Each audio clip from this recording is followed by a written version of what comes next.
Select the correct statements from the following. So guys ये बहुत काफी बेसिक क्वेश्चन है जो कि एटम्स की प्रॉपर्टीज के ऊपर है। सो फर्स्ट है statement, atoms of all elements are composed of 2 fundamental particles and this is a wrong statement. So basically जो कोई भी एटम है वो 3 फंडामेंटल पार्टिकल्स पे डिपेंड करता है। वो क्या होते हैं? 2 तो आपके न्यूक्लियस में है, न्यूट्रॉन एंड प्रोटॉन, और तीसरा जो उसको चक्कर काटता है जिसका यानी electron. So there are 3 fundamental particles, protons, neutrons and electrons, जिससे एटम बने।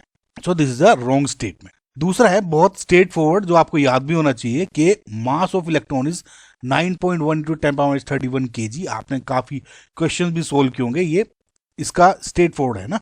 This is a correct statement.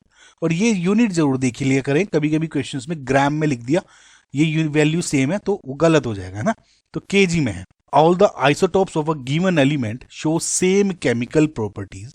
Okay, so this is a correct statement because देखिए आइसोटोप्स क्या होते हैं कि वे भी जो 2 एंटिटीज जो कि सेम एटॉमिक नंबर रखती हैं बट डिफरेंट एटॉमिक मास होता है। और जब सेम एटॉमिक नंबर है हम ये मान के चलते हैं कि उनके ऑब्वियसली इलेक्ट्रॉन्स भी सेम होंगे, ठीक है। जब अगर उनमें नंबर ऑफ इलेक्ट्रॉन सेम है तो इसका मतलब उनकी केमिकल प्रॉपर्टीज भी सेम होंगी।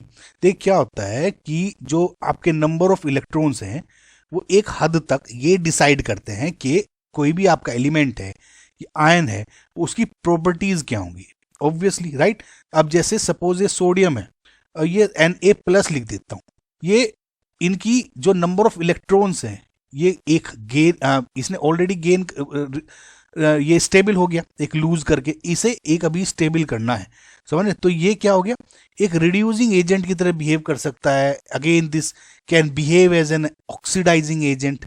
ओके, सो ये कुछ प्रॉपर्टीज है जो नंबर ऑफ इलेक्ट्रॉन्स पे डिपेंड करती है।